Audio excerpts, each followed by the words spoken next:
No vídeo de hoje eu vim falar de 3 coisas que são mais difíceis aqui na Holanda comparado com o Brasil e 3 coisas que são mais fáceis.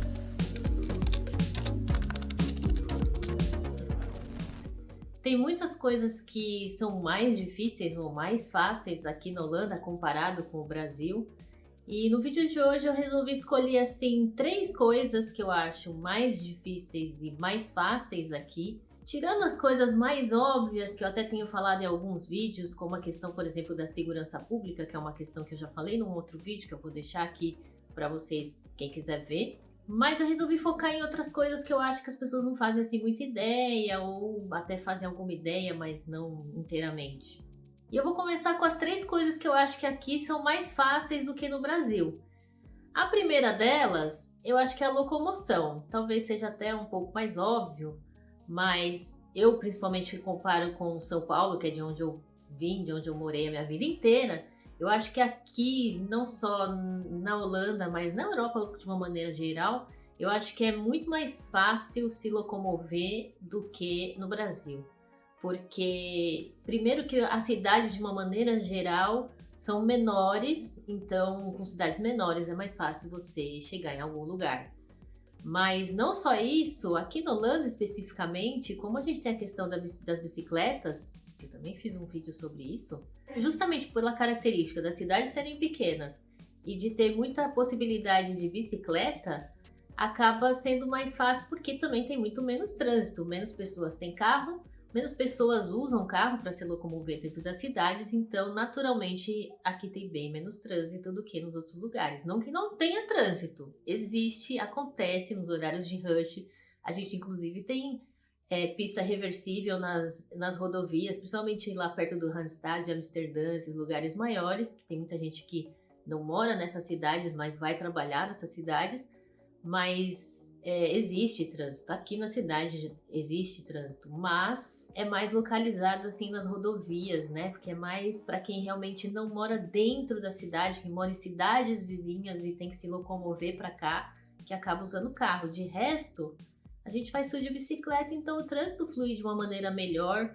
O transporte público também consegue fluir de uma maneira melhor, né? Porque em São Paulo, um dos problemas do transporte público, que são vários, é justamente por causa do trânsito. Parte do transporte público também fica preso nisso, né? Os ônibus acabam presos nisso, coisa que não acontece aqui. Então eu acho muito mais fácil se locomover aqui.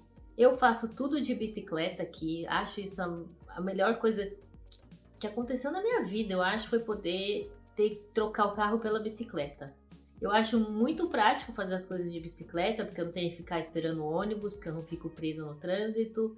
Por mais que tenha o clima, que é uma coisa que atrapalha, mas eu acho muito prático, acho que Cara, eu só tenho coisa a falar bem de bicicleta. Talvez seja suspeita pra falar, mas eu acho muito mais simples se locomover aqui. Mesmo quando eu tenho que me locomover para outra cidade, tem trem, e normalmente o transporte público aqui também não é muito cheio. Também pela questão da bicicleta, né? A bicicleta influencia a vida aqui, né? Mas enfim, então eu acho que me locomover é uma coisa que é muito mais fácil aqui. A segunda coisa que eu acho que é muito mais fácil aqui são documentos. Aqui a gente tem um negócio que chama BSN, que é como o nosso CPF no Brasil, e toda a sua vida está dentro deste número do BSN, tudo. Então não é que nem no Brasil que você tem CPF, você tem RG, você tem um cartão cidadão, você tem um título de eleitor, você tem um número não sei o que, você tem um número não sei o que lá, você tem milhões de números. E cada coisa que você vai resolver é um número diferente que você precisa acessar, um cartão diferente, um documento diferente, né? Aqui não, aqui tudo tá no BSN.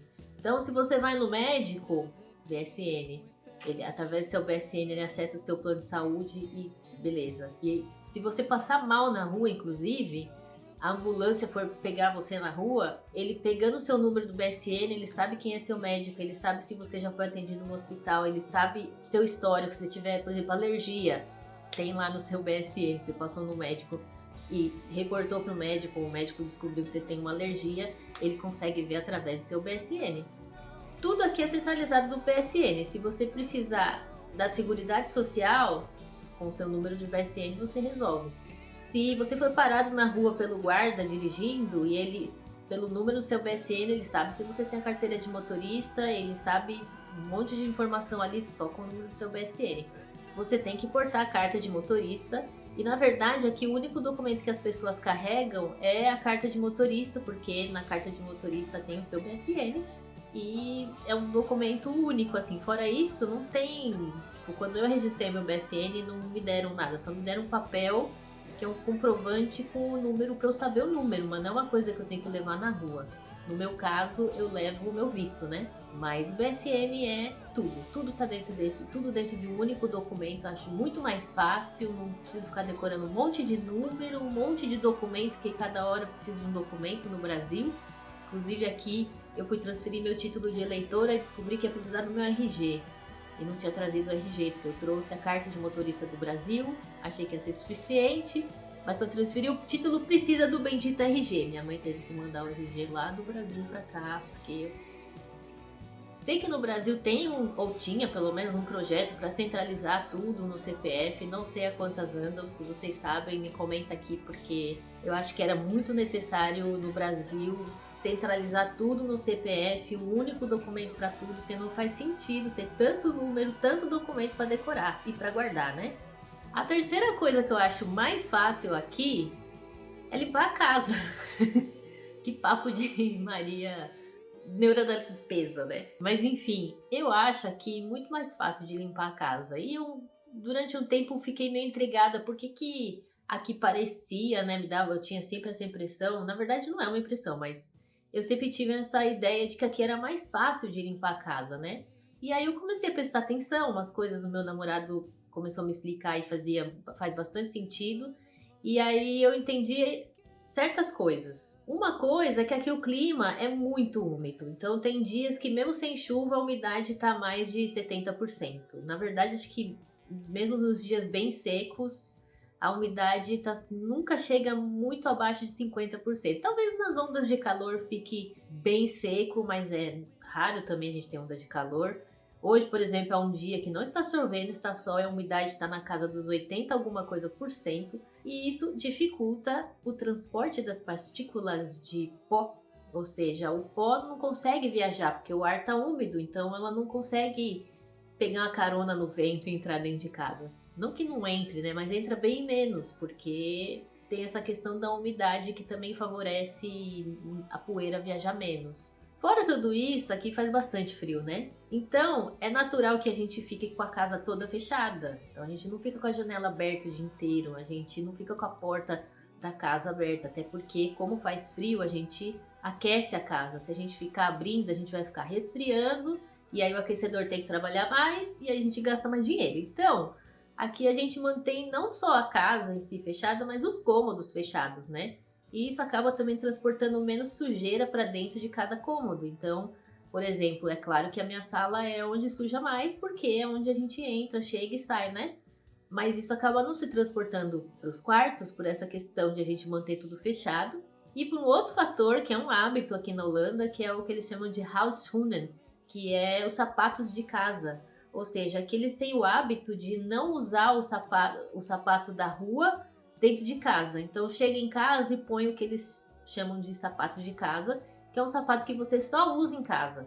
E isso é uma coisa que eu achei muito interessante, porque realmente, né, você chega com o sapato da rua cheio de sujeira, de terra, de isso, de aquilo, e aí você fica circulando pela casa, você fica circulando a sujeira pela casa. E aqui não, como você chega, tem esse hábito de você chegar e tirar o sapato, você não fica circulando a sujeira dentro de casa, né? Isso acaba mantendo a casa mais limpa também. É óbvio que quando você vai visitar alguém, a gente não chega lá como visita, eu não chego lá na casa de alguém e tiro o sapato. Não é hábito. Mas a gente dentro de casa, que na verdade é quem conta mais, né? Eu saio para trabalhar, volto com um sapato que naturalmente está sujo, mesmo que limpa no tapetinho de entrada, nunca fica 100%, né? Então também entra, por causa dessa história do sapato de casa, entra bem menos sujeira dentro de casa. E para finalizar esse assunto tem a poluição, né? Que aqui a cidade que eu moro, por exemplo, ela é bem menos poluída do que São Paulo, né? Amo São Paulo, mas a poluição também é um fator que ajuda a sujar bastante a casa da gente, né? Que entra aquela fuligem, aquele pó, que não é um pó, né, na verdade, mas enfim, aquela sujeira que é da poluição, que é do motor do carro e coisas do tipo. Enfim, com tudo isso, acho que é muito mais fácil limpar a casa aqui, porque a casa se mantém um pouco mais limpa do que eu estava acostumada, por exemplo, em São Paulo. As coisas difíceis na Holanda. Tem várias coisas difíceis, né? Tem várias coisas que eu já falei aqui no canal.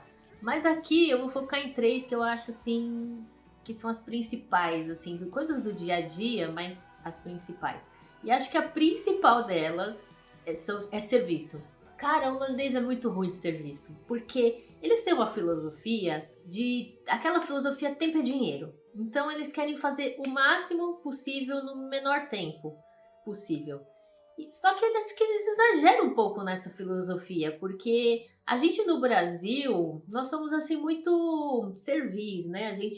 Você vai no cabeleireiro, o cabeleireiro, por exemplo, ele não se importa de passar um tempinho a mais com você, se na média ele demora 20 minutos para cortar seu cabelo, ele não se importa de passar 30 minutos, mas de te dar um atendimento um pouco melhor, na percepção, assim, no pensamento de eu vou tratá-la bem a primeira vez que ela tá vendo aqui, então eu quero que ela seja minha cliente, porque cabeleireiro é uma coisa que a gente vai com frequência, então vou gastar um tempo, vou lavar o cabelo, passar um shampoo especial pra pessoa ir pra casa, nossa, meu cabelo está muito melhor, vou voltar nesse salão porque eu gostei muito. Isso é serviço, né? Aqui não tem nada disso. Aqui você veio cortar o cabelo? Vou cortar seu cabelo, não vou lavar, porque você veio cortar, não veio lavar o cabelo. E, tipo, deu o horário, tá no horário de fechar o salão, se você tiver lá, eles vão começar a te tocar, assim, né? Tipo, corre pra terminar logo e entregar, porque precisa fechar, porque tá no horário. Não tem essa história de, não, mas eu vou finalizar o serviço aqui, meu trabalho, fazer um negócio bem feito. Não. Tempo é dinheiro. Na cabeça deles, tempo é dinheiro, então o esforço é mínimo.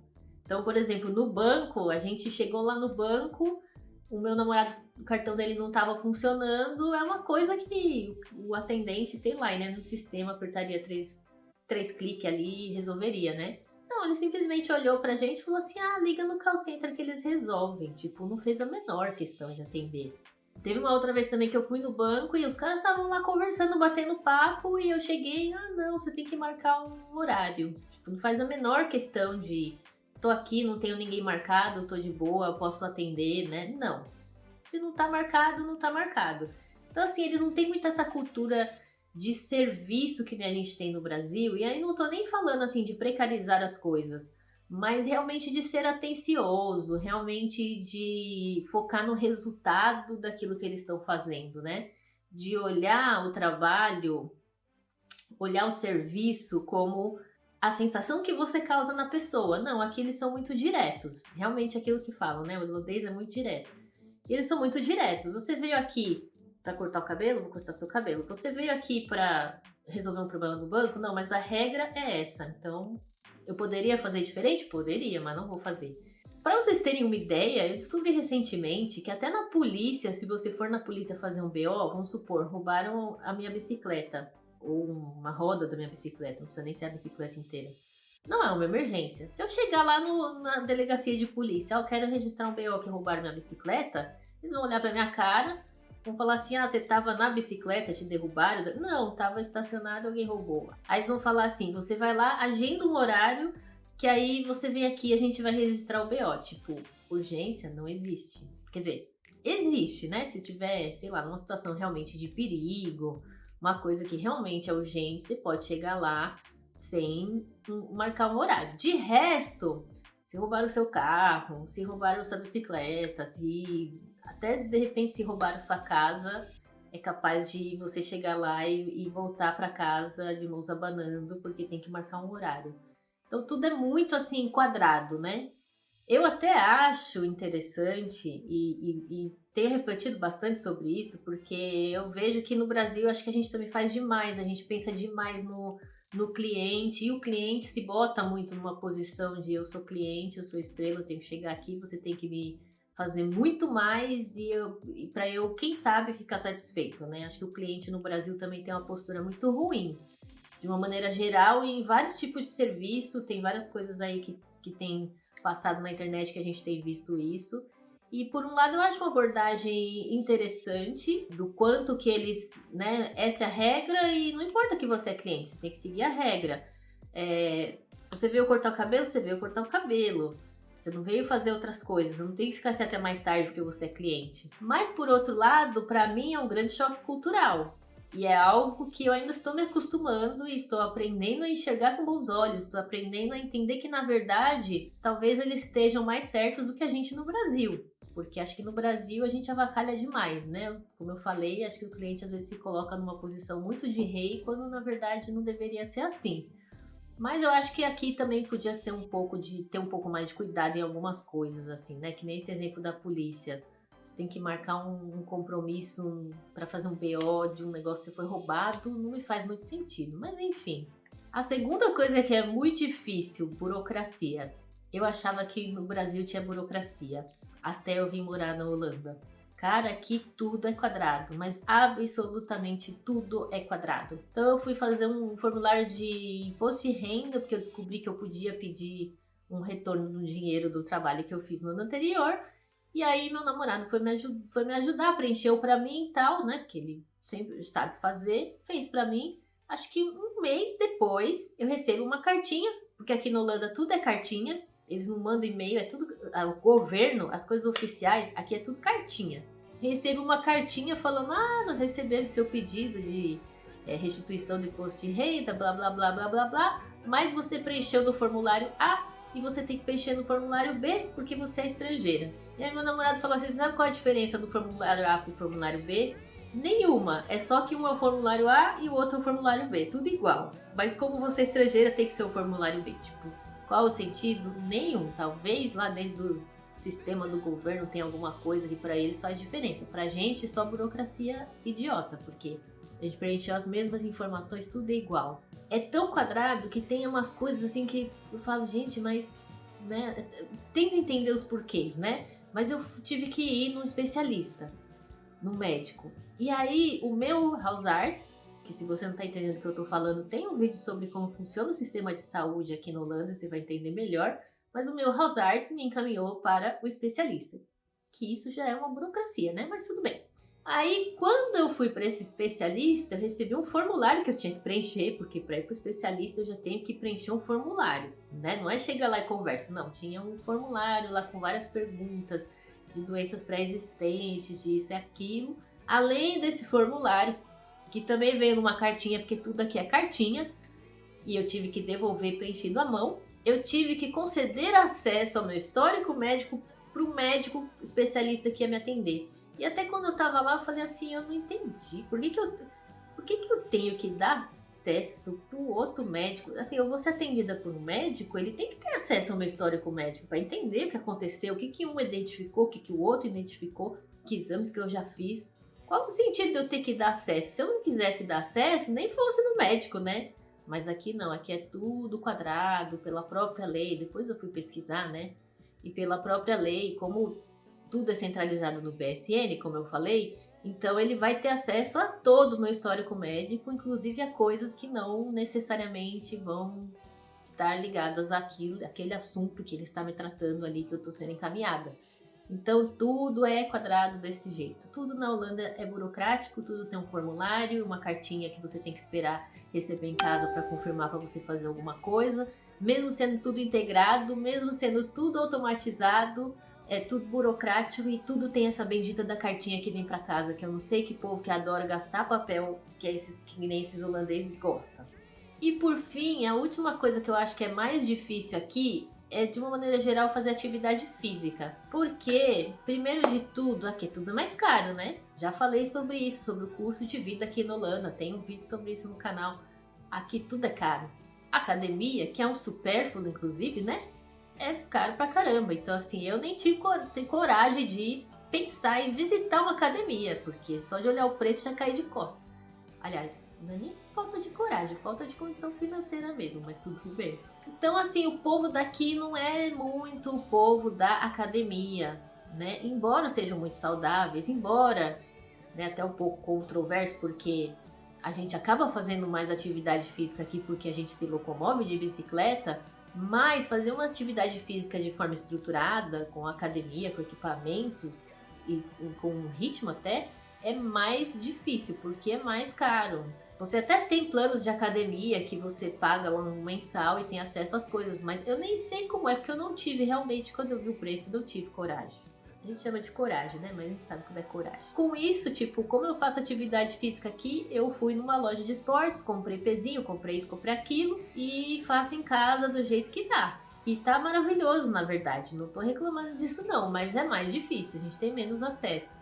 E também tá a questão do clima, né, meus amores? Que isso foi uma grande adaptação pra mim, porque eu corro e eu adoro correr ao ar livre, que é de graça, mas não só que é de graça, mas aqui principalmente tem vários parques, tem vários lugares fácil acesso, assim, que eu não preciso pegar o carro ou pegar transporte pra ir, posso simplesmente sair de casa já treinando. Mas como é que faz com o clima, né? Essa foi uma grande adaptação pra mim, porque pra eu chegar numa cabeça, porque é muito a cabeça da gente, né? De não me importar de sair pra correr com menos 1 grau lá fora, foi assim um exercício mental muito grande, porque aqui a gente tem que enfrentar o clima para poder, né, fazer atividade física ao ar livre. No Brasil, fazer atividade física ao ar livre é mais simples, porque o clima favorece mais. Na verdade, eu tinha problema às vezes que tava calor demais, né? E aí também não é legal, eu tava muita secura do ar, também não é bacana. Mas aqui tem o problema que às vezes tá frio demais. Teve semana que eu não fiz atividade física ao ar livre porque nevou. Enfim, tem que ter uma cabeça, assim, pra mim foi uma grande adaptação mental essa história da atividade física, pra ter essa cabeça de não me importar com frio. O resto eu improvisei e fiz, mas assim, às vezes eu sinto falta de ter um professor, de ter uma orientação, de ter algo assim mais estruturado no meu fazer atividade física, né? Que no momento, infelizmente, não tô podendo pagar, não tenho esse dinheiro, não tenho essa condição, então a gente continua improvisado até sei lá quando, né? A gente vai indo. Espero que vocês tenham gostado desse vídeo. Curta, compartilhe e se inscreva se não é inscrito. Faz todo aquele pacotinho de sempre. Eu detesto falar esses pacotinhos, mas enfim, ajuda o canal a subir. Agradeço a todo mundo que vê meus vídeos.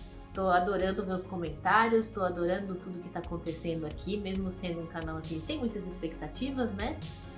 Mas enfim, muito obrigada por me assistir.